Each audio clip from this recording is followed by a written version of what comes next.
What type of film is this, and what is the feel of it? Tough ones. I don't know.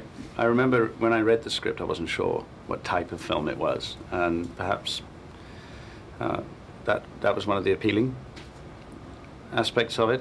Nothing about the prospect of doing this was mundane. It was a little odd. There were questions, other people had questions, but don't you think it's a bit of a risk? He's never made a film before. Do you think this is going to be just going to look like an opportunity for something on the fashion runway, I thought with this material that was unlikely. I mean, I think that if you want to, a fashion designer wants to do a vanity project and wants to play to his strengths, he's unlikely to pick the story of a lonely professor in 1960.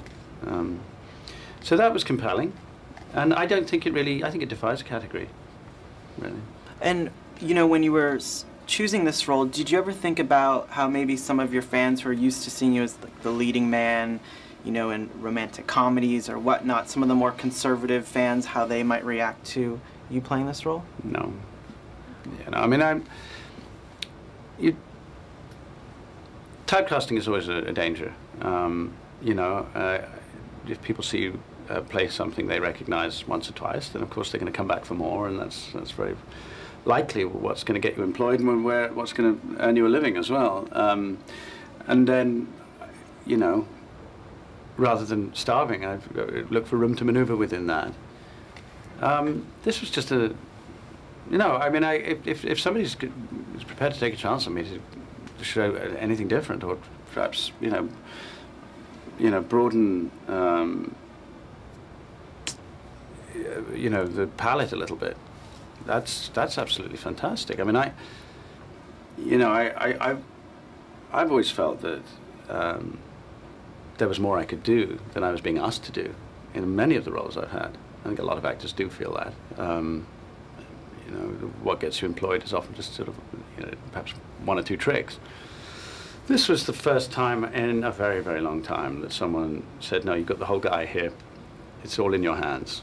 And, you take us through a day in which we're going to, despite a certain reserve, we're going to see you go through just about every emotion and experience that you can imagine. And final question, the time period during the 60s, do you think that we've grown as a society in terms, not necessarily as gay rights, but in terms of just humanization in general from the time period in the movie till now?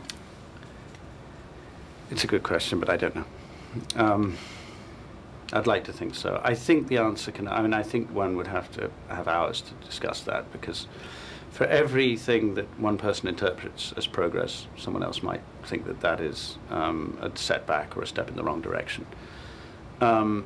Yes, I do think that there's a lot more tolerance around in certain quarters than there was, but I think we keep taking massive steps backwards.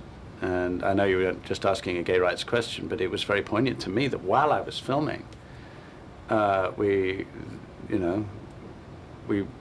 got the first African-American president in this country, and I was in California when Prop 8 got passed. And that was the same day. And here I am making a movie about 1962, which doesn't go in any militant way into the politics of being gay. But, it still resonated. It wasn't lost on me that there was a paradox right there, and that there's, we seem to take a step forward on the one hand and a giant step backwards on the other. Thank you, Colin. Thank you. I really enjoyed the film. Thank you.